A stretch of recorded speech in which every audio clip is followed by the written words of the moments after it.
तो आज की बेल एप्लीकेशन पर जो हियरिंग है मनीष सिसोदिया की, उसको कैसे देख रहे हैं आप?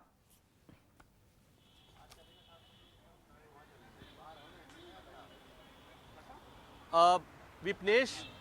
बेल पर हियरिंग होनी है 2 बजे और अब तक सीबीआई ने इस मामले में जिन लोगों की भी को गिरफ्तार किया था या जो भी इस मामले में आरोपी थे और जितने लोग अदालत आए, सबको करीब करीब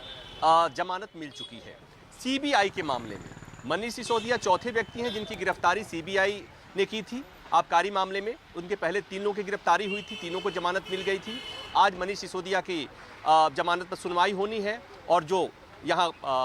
इस अदालत को रिपोर्ट करने वाले, इस केस को समझने वाले हैं कि चूंकि सीबीआई का इस तरह का इस मामले में जो स्टैंड रहा है, उसके बाद से तमाम आरोपियों को जमानत मिलती गई, इसलिए लोग उम्मीद कर रहे हैं कि मनीष सिसोदिया को भी शायद सीबीआई मामले में जमानत मिल जाए। हालांकि आज 2 बजे सुनवाई होगी, सुनवाई लंबी चलेगी, इतनी आसान भी नहीं है, सुनवाई लंबी चलेगी और कहना मुश्किल है कि चूंकि बाकी आरोपियों में और मनीष सिसोदिया में अंतर है। लेकिन इस बीच में जो कल गिरफ्तारी हुई ईडी के द्वारा, इस मामले को समझने की जरूरत है, दर्शकों को समझने की जरूरत है कि अगर सीबीआई के मामले में जमानत मनीष सिसोदिया को मिल भी जाती है तो मनीष सिसोदिया की सेहत पर असर नहीं पड़ेगा। मनीष सिसोदिया के लिए यहीं पर इसी अदालत में ईडी आज आएगी और ईडी उनको पेश करके रिमांड लेगी, इसलिए कि फिलहाल मनीष सिसोदिया न्यायिक हिरासत में है तो ईडी लेगी, रिमांड में लेगी और ईडी कहेगी कि मुझे इनसे पूछताछ करनी है और समय मांगेगी। और उसके बाद पहले जिस तरह से सीबीआई उनको घुमा घुमा कर पूछताछ कर रही थी, ईडी पूछताछ करेगी। और एक तथ्य और भी है कि अभी तक इस मामले में 12 लोगों की ईडी ने गिरफ्तारी की है मनीष सिसोदिया को लेकर, और इन 12 लोगों में 11 लोगों को अब तक जमानत नहीं मिली है। यानी कि ईडी के मामले में जिन पर भी ईडी ने हाथ रख दिया आबकारी मामले में, वो सलाखों के पीछे हैं, उनको जमानत नहीं मिली है। और इसीलिए विपनेश, आपको याद होगा मैं बार बार जोड़ रहा था कि जैसे ही इस मामले में ईडी की एंट्री होगी, मनीष सिसोदिया की मुश्किलें बढ़ जाएंगी। वो इसलिए भी कि जो ईडी के प्रावधान हैं, आपको याद होगा कि ये मामला सुप्रीम कोर्ट भी गया था, जहां पर ईडी में जमानत की शर्तें इतनी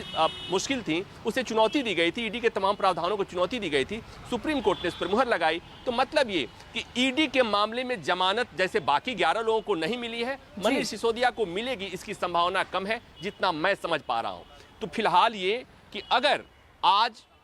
एक और बात की जमानत पर सुनवाई के दौरान मनीष सिसोदिया के रहना, अदालत में रहना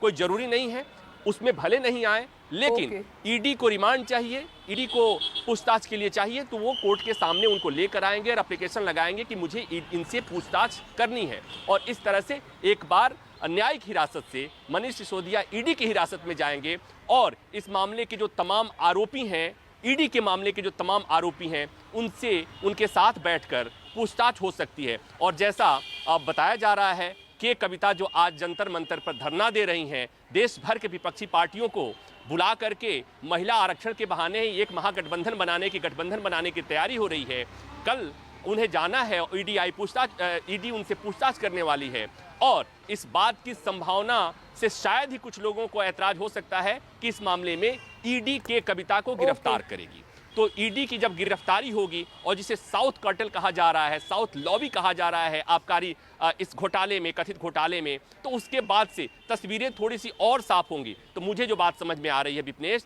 कि मनीष सिसोदिया की मुश्किल तो पहले ही थी, अब मुश्किल ज़्यादा बढ़ गई है। सीबीआई के मामले में उन्हें जमानत मिल भी जाए तो ईडी के मामले में जमानत मिलेगी, फिलहाल इसकी संभावना नगण्य है, क्योंकि अभी इस केस का जो ट्रैक रिकॉर्ड है, 11 लोगों को जमानत नहीं मिली है। तो मनीष सिसोदिया को अभी लंबे समय तक सलाखों के पीछे रहना पड़ेगा। ये आशंका मैं अपने अनुभव के आधार पर, इस केस के तथ्यों के आधार पर बिल्कुल प्रभाकर